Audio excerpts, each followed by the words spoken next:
So bago ko sasabihin sa inyo, i-share kung magkano yung binayaran ko sa check-up at saka prescriptions.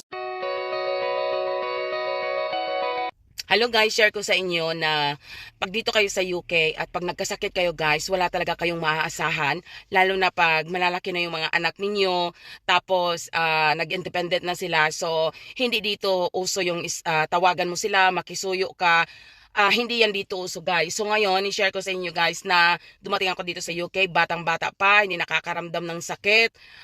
Ngayon, naniyayakap ko na yung 50. Ito na yung kasabihan na sinasabi nila na darating ang araw, hihina yung ating katawan. So, ito guys, 2 beses na to nangyari sa akin.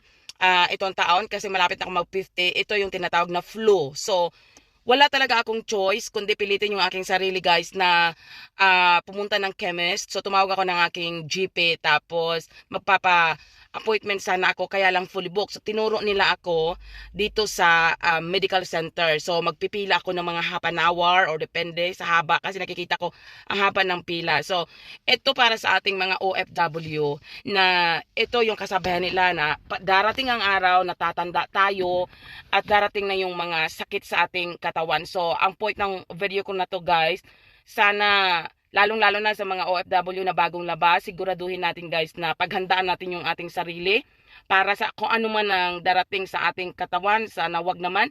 At wag sana nating ubos-ubos na itulong yung ating pinaghirapan sa ating mga pamilya kasi sorry to say, hindi lahat ng pamilya andyan sa'yo kung ano ang mangyari sa'yo. So, kailangan talaga guys na paghandaan natin yung ating sarili na kung sakaling ano man ang darating, meron tayong gagamitin. Kasi ang pamilya nandyan yan, pero hindi habang buhay nandyan sa'yo tutulong. So, ayan yung chemist na pupuntahan ko guys. Ito yung tinatawag na flu nila. So, asakit talaga ng katawan ko, hindi talaga kaya. So, kung wala kang sasakyan dito, kailangan mo talaga mag-travel ng mga 1 hour and a half. So, napakaswerte ko guys. Kasi, meron akong sasakyan. So, inabot lang ako ng 30 minutes. At saka, magpipila ako dyan, siguro mga 30 minutes. So, dito kailangan mo talagang pwersahin ang sarili mo kahit hindi mo kaya guys. Kasi, walang ibang tutulong sa'yo dito, kundi kayo lang mag-asawa. Yung asawa ko nasa trabaho, hinihingal ako kasi 5 days na akong inuubo, kailangan ko na ng antibiotics. So, ganun dito ang buhay sa UK guys. Pag nagkasakit ka, magtsatsaga ka talaga, persahin ang sarili mo kahit hindi mo kaya at kailangan mong tulungan ng sarili mo. Ang kinaganda ko sa Pilipinas, meron tutulong sa iyo pero hindi yan habang buhay. So sa mga kapwa ko OFW, share ko lang ito na ito na talaga ang sinasabi nila na darating ang oras, hihina ang ating katawan. So dapat yan ang ating pagandaan. So share ko sa inyo guys kung ano mga reseta pagkatapos ko dyan after kong magpila. Hello guys, so finally nakauwi na ako ng bahay after many hours. So umalis ako 2:30 ng hapon. Tapos dumaan ako sa shop, bumili ako ng pagkain. At nakauwi ako, malapit na mag 5 o'clock ng hapon. So bago ko sasabihin sa inyo, i-share kung magkano yung binayaran ko sa check-up at saka prescription. So dito, may dalawang check-up guys. Kung halimbawa gusto mo ng free check-up, magpipila ka talaga ng napakahaba. Lalo na kung nasa ospital ka pupunta, pag ni-refer ka doon, maximum mong mag-aantay ka doon, maximum 5 hours to 6 hours. Depende yan sa haba ng pila ng pasyente. So, dito naman sa pinuntahan ko kaganina na medyo hindi siya super private pero semi-private siya, na may-ari siya ng chemist. Andiyan na yung clinic niya, mini clinic. So, pag dito, kung gusto mo ng madalian guys, pwede kang pumunta ng private na consultation. Madalian yun siya, mga 30 to 1 hour lang ang antay mo to 1 hour and a half. So, depende kung gaano kalayo ang bahay mo to the consultation place.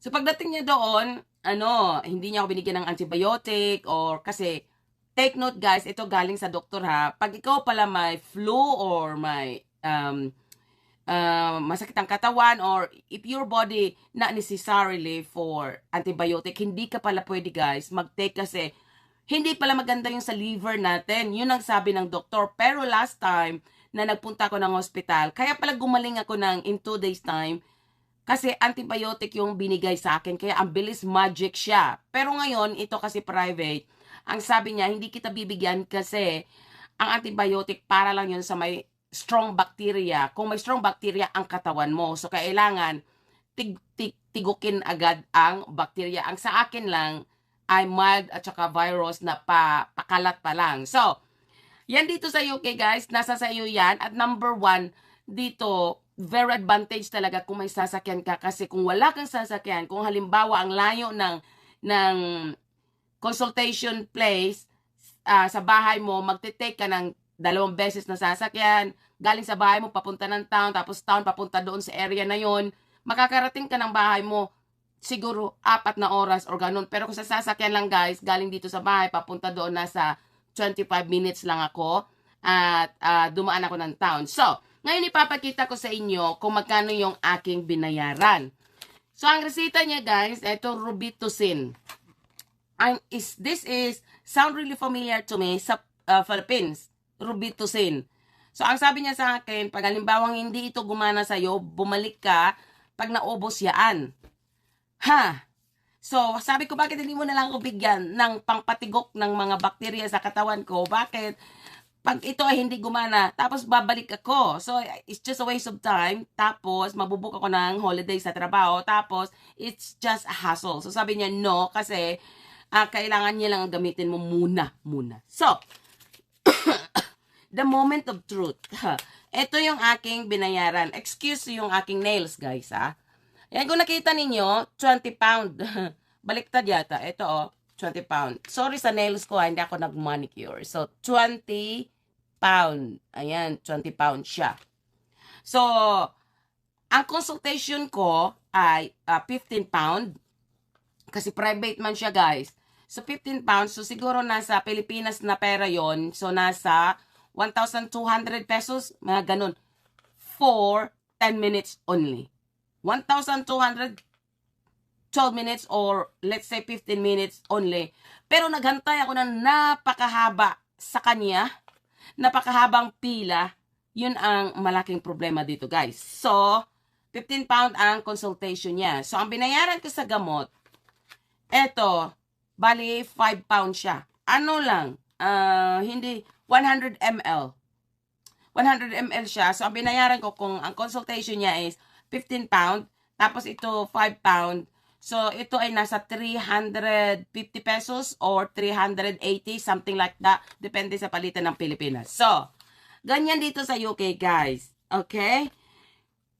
Advantage siya dito kung gusto mo ng free na consultation. Magtyaga ka lang sa pila. Pero gusto mo ng madalian, punta ka agad ng private. Ito yung pinaka-advantage dito. Ngayon guys, sa kapwa ko OFW, sa una kong video, ito dumating na yung panahon, sa totoo lang, dumating na yung panahon na humihina yung ating katawan. So ito yung good example guys, na sasabihin ko sa inyo, na nung dumating ako dito sa UK, in 20s pala ako, 28, 29, something like that. Malakas pa, 30s, 40s, malakas pa, walang nararamdaman. Eto siya, winter ngayon dito sa UK, ang hina na ng immune system ko. Kahit siguro palakasin natin yung immune system or basta tinamaan na tayo, mahina na yung makina ng ating katawan. So talagang kakapitan talaga tayo ng sakit. Few years ago guys, hindi ko to naramdaman. Ngayon, madali nang kumapit yung mga sakit-sakit sa katawan. So sana Lord, ito lang na mga common, lalo na pag winter ngayon, ito lang mga common na nararamdaman ng mga tao dito. Pero gayon pa man, in-encourage ako magpa-flu jab or whatever that is for viruses. No, it's a big no for me. So sana guys, ay may napulot kayo sa vlog ko. At sana ulitin ko sa kapwa ko OFW guys, please. Mag-save kayo para sa sarili ninyo. Kasi darating ang araw, hihina yung ating katawan, gaya ko. Tinatamaan na ng kahit na mild na mga sakit, tinatamaan na siya, mabilis na siyang kumapit. So kung tayo ay nagtatrabaho sa ibang bansa, tapos wala tayong ipon, dumating yung oras na nagkasakit tayo, di natin alam kung anong klaseng sakit.